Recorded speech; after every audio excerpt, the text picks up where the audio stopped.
oven 400 degrees.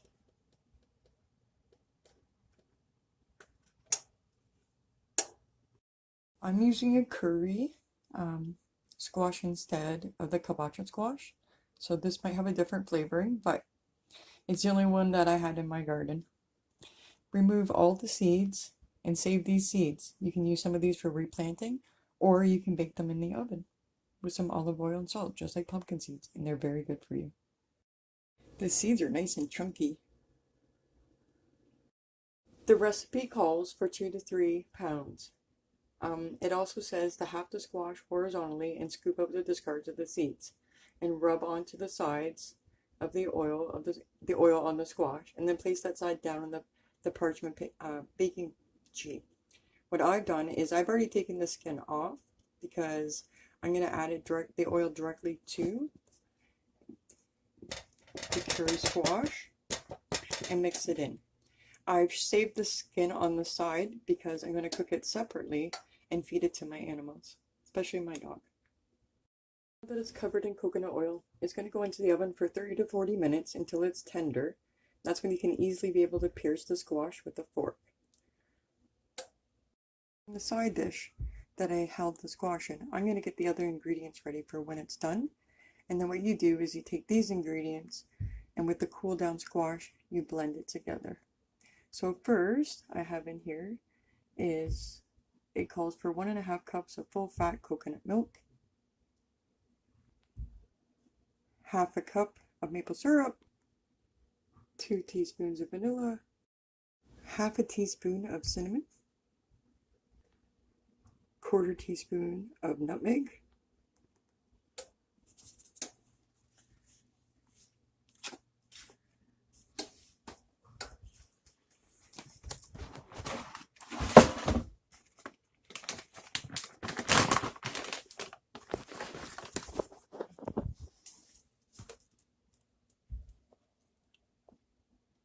a 1/4 cup of agar-agar flakes, but for substitute, I'm using oatmeal. 1 teaspoon of Himalayan salt. It doesn't say anything about the toast coconut flakes, so I'm going to put a pinch in and save some for after, and now I'm going to whisk this together. So this, with the cooled off squash, gets blended together. And then it says you transfer it to a saucepan and you place it over medium-high heat and bring it to a boil, stirring often so the bottom doesn't burn, and quickly reduce to a simmer. Continue enough to coat the back of the spoon and then remove and refrigerate for at least 4 hours before serving. So I'll get back to you after the squash is finished cooling and we're blending. Alright, they're in the oven. And it smells so good together, I'm not gonna lie. It might not look great, but it smells great. I kind of burnt them a little bit, but you know what? I think it's gonna add to the flavor personally. So they're nice and tender. I threw them in here because like the coconut milk was kind of chunky, and I was like, this one will help melt it down, and it did. And it's helping the squash cool up a little bit quicker. You see, the squash is very tender now, compared to me going hugga hugga hugga earlier. So I think what I'm going to do is I'm also going to strain it through before I put it through into the saucepan, but we'll find out. As you can see, the consistency is like really nice. It actually looks like pudding-like. It's kind of neat. So mine's in the saucepan here. Okay, like I said, it's pretty thick already. So the lumps are probably, I know what the lumps are. The lumps are the oatmeal and the coconut. And the little black dots are my little burnt things. My bad.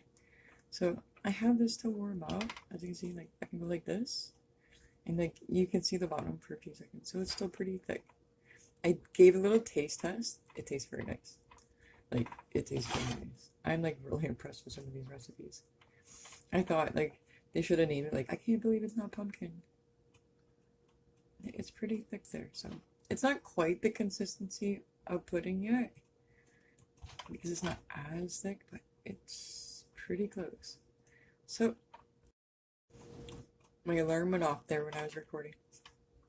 So I'm gonna do what they said, and I'm just gonna warm this up for like 10 minutes and get it going, and then I gotta keep stirring so it doesn't burn, and then wait till it gets the consistency. So next time you see me, it'll be done. Like in 3 seconds. 1, 2. This was pretty much the consistency I wanted, and I decided like, no, I want to strain. I don't like the little lumps. So this is what I do. It won't get all the lumps quite out, and then I use my pedal for my mortar pedestal, and I just, and I get it through. As you can see, I got actually quite a bit of lump left over, and underneath is this smooth stuff. Oh yeah, that's way nicer. And look, it's like already getting thicker. It's awesome. Okay, I haven't said 3 yet. The finished product. Now it goes in the fridge and cools for a few hours. When it's all said and done, it's freaking delicious. After it sits though in the fridge for a while, I noticed it kind of got like this weird little coat. So I was gonna say, don't let it sit for too long. Once you get that consistency, it's great to eat just this way. It really is so good. Truthfully, it tastes better than pumpkin. I find it tastes like a caramel. Like, it's that sweet. It is like, It's hard to believe the stuff in here is actually good for you. This looks so good. I hope you enjoy it too. Sorry about a mouthful. Thank you for watching. Please like and subscribe.